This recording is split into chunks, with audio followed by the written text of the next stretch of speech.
Often holding the mantle of the worst British car ever made, the Jensen Healey, while a potentially promising tie-up between the two legendary marques, turned out to be one of the many contributing factors that brought about the end of the British sports car, as a rushed design and poor timing left this machine out in the cold when it came to sales, and ultimately brought about the end of the Jensen Company. The Jensen Company itself was founded originally as W.J. Smith & Sons Limited in 1922, but was renamed to Jensen Motors Limited in 1934, when brothers Alan and Richard Jensen bought a controlling share in the firm's commercial body and sports car business, leading to the successful creation of many superb machines throughout the following decades. Come 1959, though, fortunes were starting to turn against Jensen as the comparatively small car builder struggled against much bigger rivals, being unable to match the low-cost, high-volume building capacity of giants Austin-Healey and MG, also not having the same reputational prestige as Jaguar and Aston Martin. Therefore, the Jensen Company was sold to Norcross Limited in June of that year, which positioned itself as an industrial holding company, while by 1966, both Alan and Richard Jensen had resigned from the company board as a new wave of executives introduced by Norcross began to instigate disagreements. Meanwhile, at Austin, the partnership made between the firm and famous car designer Donald Healey, which had been established in 1952 and given rise to the famous Austin-Healey brand of sports cars, was starting to break down as the contract between himself and Austin neared its end, eventually being dissolved in 1967. Prior to the end of his corporate arrangement with Austin, Healey had begun development on a successor model that would be based on Vauxhall parts rather than utilizing those provided by either Austin or its holding company, the British Motor Corporation. The resultant project, the X500, using a newly introduced Vauxhall 2-litre slant-4 engine from the Victor, which made the bonnet as low as possible. A year later, in 1968, Norcross appointed Carl Dürr as managing director of Jensen, who noted immediately a reduction in competition caused by the disbanding of Austin-Healey, but also the discontinuation of the Sunbeam Tiger by the Rootes Group. Therefore, the concern was that as more orders came back to Jensen, the company's small factory in West Bromwich would struggle to meet demand, with Donald Healey being contracted to help develop an updated Jensen model in order to give the firm a new breed of cars. Eventually, in 1970, Healey took over as chairman of the Jensen Company, spurred on greatly by the rapport he had made with former Austin-Healey dealers in the United States who were now looking for new models to sell on the export market, all while development of Healey's X500 project continued in the background. To this end, Dürr proposed the use of a BMW inline-six engine so as to provide power that competed with the previous Austin-Healey 3000, but this idea was dropped by Healey, who pursued a lighter, more economical unit that only the Vauxhall Slant-4 engine could provide. One of the main parties involved in the development of the X500 was Norwegian-American car distributor Reworked, who had previously assisted in the export of Austin-Healey models to the USA and helped to inform on the project, considering that more could be done to the styling in order to appeal to American buyers, thus leading to a reworking of the car's looks by Hugo Poole to make it reminiscent of the Fiat 124 Sport Spider. Eventually, approval was given by the Jensen board, and the X500 began to approach its final design. Reworked, in exchange for lost sales on Austin-Healey models, requested increased numbers of export models for the company's highly successful Interceptor Grand Tourer, as well as procuring a majority of Jensen shares in order to have a controlling influence over both the production and sales of their models. Come 1970, Jensen received delivery of 10 chassis based on the X500 platform, with these pre-production cars having been built in various configurations, some of which included alternative power plants to the Vauxhall Slant-4, the most notable being the 2-litre overhead cam engine from the Ford Pinto, and a Ford Cologne 2.6-litre V6, but due to the project being quite late in the development process, and having been based on the incorporation of Vauxhall mechanics, the use of the Slant-4 was maintained. Attempts were again made to provide an alternative power plant when negotiations commenced with BMW for the use of their M30 2.5 and 2.8-litre inline-six engines and transmissions from the new 6 saloon car at a cost of 2,570 Deutschmarks for the 2.8-litre engine and 612 marks for the transmission, but these costs came as too much of an expense for Jensen, while Healey's design continued to be based around the use of a 4-cylinder unit. Meanwhile, criticisms from Reworked regarding the car's looks, having been displeased with both Healey's original design and the later Fiat-derived exterior of Poole's concept, meant that a new profile was created based on the front of an MGB and the rear of a Triumph TR6, the resulting car having a high drag that meant it wouldn't reach the desired top speed. Desperate for finalization, designer William Towns, who had previously provided the styling for the 1969 Aston Martin DBS, was called in to develop a new exterior look, as well as reworking the interior, and while early concepts were promising, Varley's continued demands for modifications in order to give the car a more conservative style meant the end product was a machine based on a series of compromises. The requirements of American legislation, though, would be yet another hurdle to overcome, as the slant-4 Vauxhall engine was not powerful enough, and thus a new unit needed to be sought, delaying the project further, with Jensen's search for a new power plant leading them back to BMW, as well as to Ford, Mazda and Chrysler Europe, but each proposal was dropped due to either expense, weight, or the inability to supply Jensen's demands.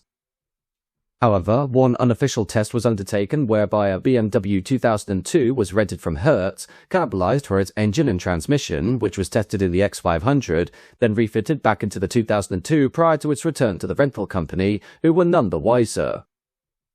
Sadly, while the BMW engine fitted perfectly within the proposed car, which now went under the name of the Jensen Healey, the car builder stated on June 21, 1971, that they would be unable to supply the 10,000 unit per year demand required by Varley, although discussions were made that, at the expense of Jensen, production facilities for the BMW engine could be enlarged. Time pressure was mounting, and a short-term solution had to be sought, thereby leading to the 2-litre Lotus 907 inline-4 engine the final product would eventually be fitted with, the choice of this power plant coming about by accident when a visiting Lotus employee overheard the conversation of two Jensen technicians as to a possible engine for the Healey. Thus, the Lotus engine, which itself was developed from a cast-iron Vauxhall block, was proposed, but due to this power plant still being in the latter stages of development, Lotus chairman Colin Chapman was hesitant to sign a deal with Jensen to use the new unit. Ultimately, he would relent after price negotiations between Varley and Chapman led to an agreement that Jensen would buy the engines without any warranty in order to keep the cost at an acceptable level, although the Lotus engine would have cost £300 per unit against the Vauxhall's £160 per unit, far beyond what had been budgeted for the new car.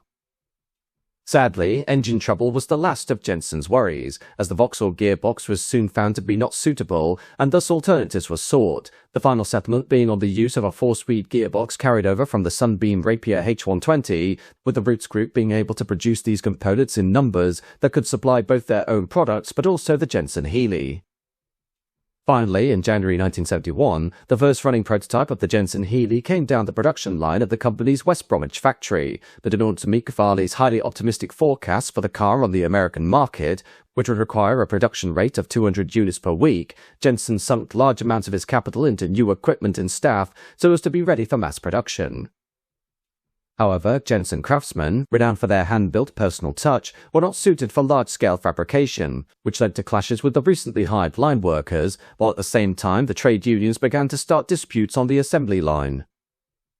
The official launch of the Jensen Healey, after 4 years of disjointed, turbulent development, was to be at the 1971 Earls Court Motor Show of October that year, but sadly, due to problems with subcontractor supplies, this was pushed back to March 1972, in time for the Geneva Motor Show.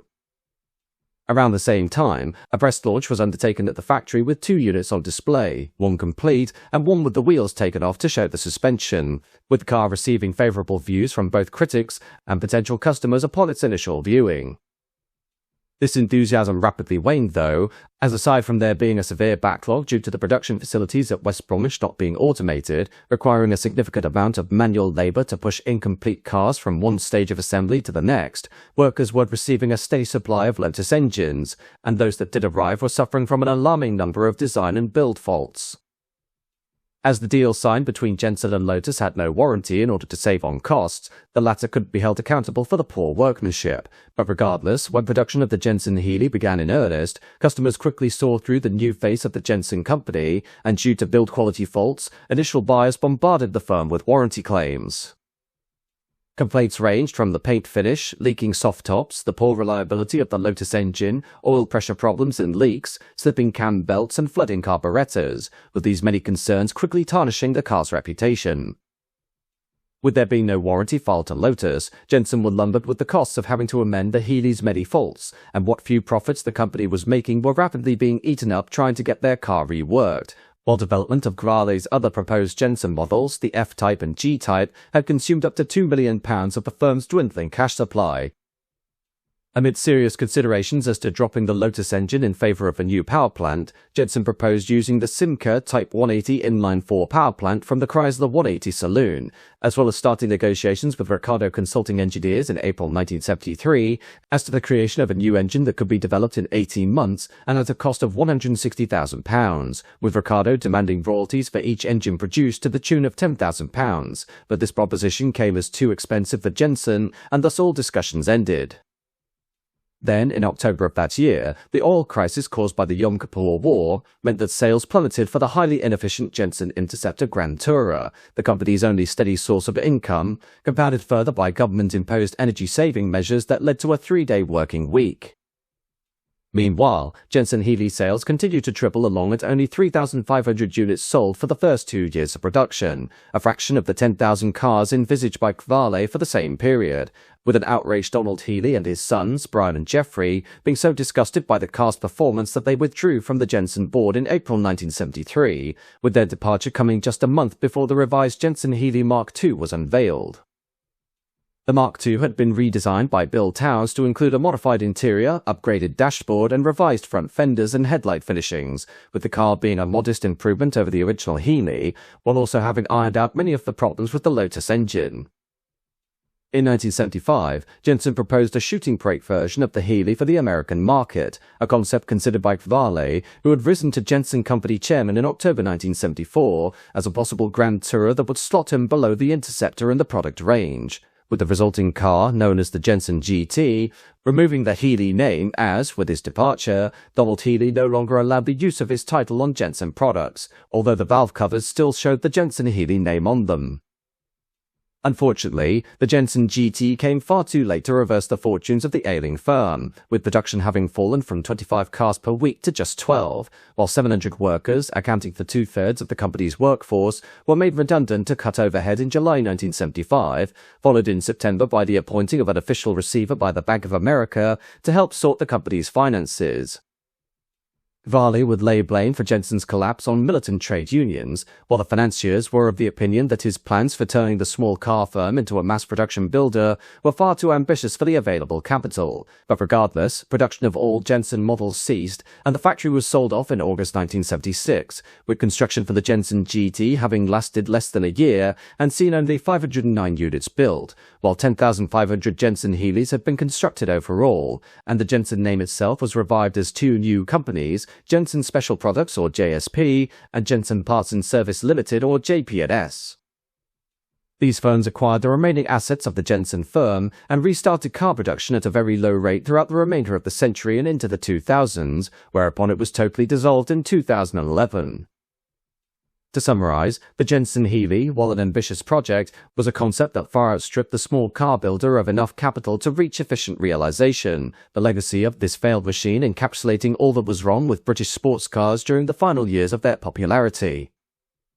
With these unreliable, poorly designed and hastily built machines having now lost the charm and stylistic flair that had given them such appeal in the preceding decades, the Jensen Healey and alike would ultimately pave the way for practical, sporty hot hatchbacks, which quickly swept up the market and became the new staples of the motor industry.